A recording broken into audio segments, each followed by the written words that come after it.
inveja.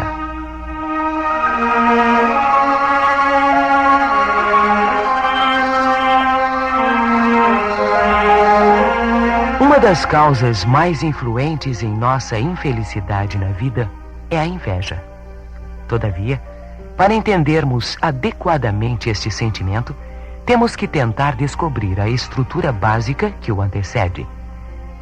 Somente na reflexão da estrutura mãe da inveja é que teremos consciência desse sentimento na nossa vida e poderemos aprender a lidar com ele em nosso comportamento. Qual será o mecanismo básico, o mecanismo intelectual que nos move para a inveja? Este mecanismo, responsável pelos nossos ressentimentos, é o mecanismo da comparação. Sem uma profunda meditação sobre o processo comparativo, jamais chegaremos a entender e a avançar no nosso modo de vida relativamente a este sentimento. Falar da inveja é falar sobre a comparação, sobre o processo de nos compararmos com as outras pessoas.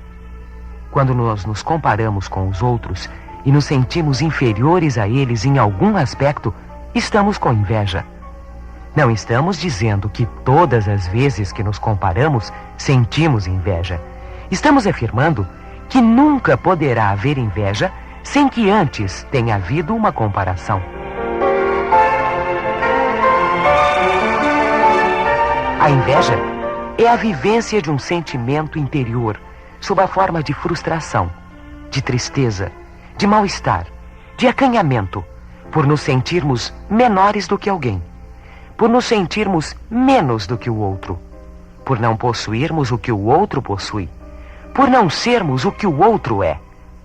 É um desequilíbrio íntimo, oriundo de um sentimento de inferioridade, fruto da comparação que fizemos entre nós e o outro em algum aspecto específico, ou nas posses materiais, na casa, no carro, na roupa, no dinheiro, ou nas suas qualidades psicológicas, morais, físicas, sociais ou espirituais.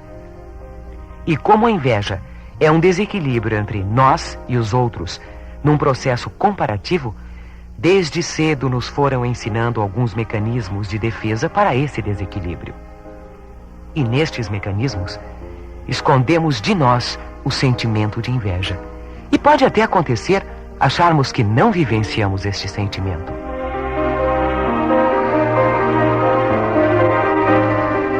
A inveja não aparece tão claramente assim.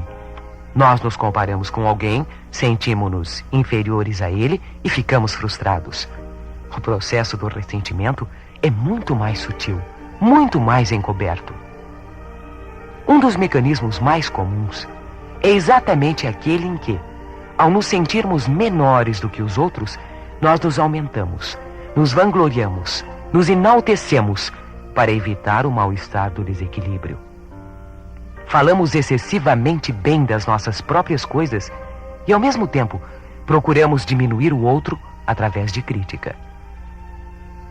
Quando criticamos alguém, quando diminuímos alguém, quando ofendemos alguém, quando temos necessidade de falar mal de alguém, provavelmente estamos nos sentindo inferiores a ele.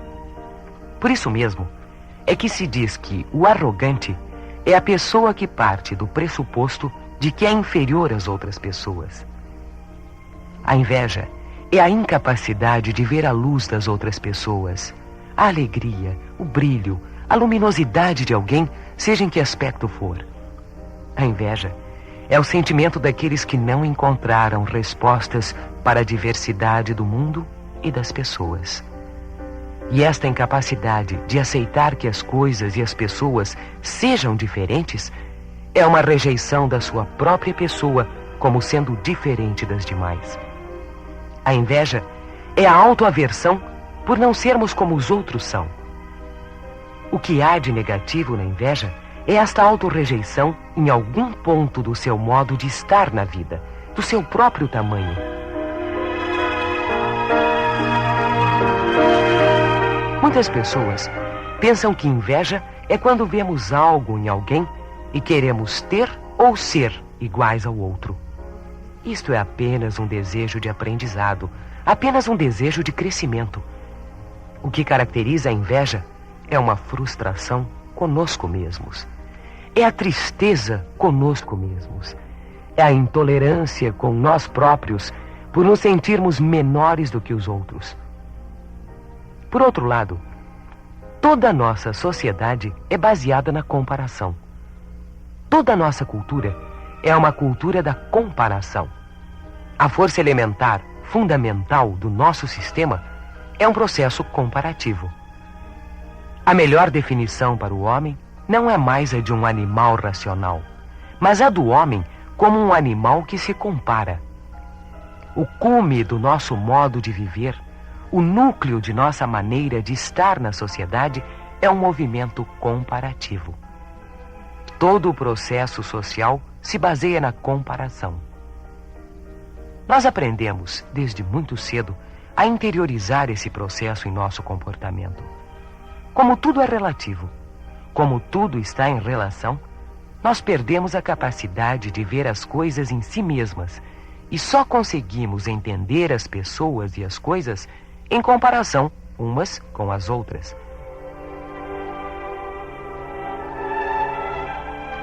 Vejamos esta interiorização no nosso processo educativo.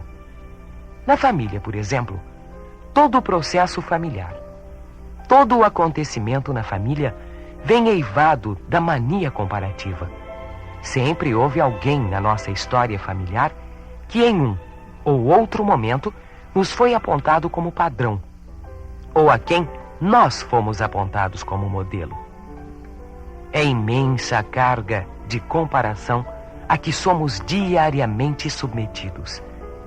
É uma força tão imensa que poucas vezes nos damos conta dela.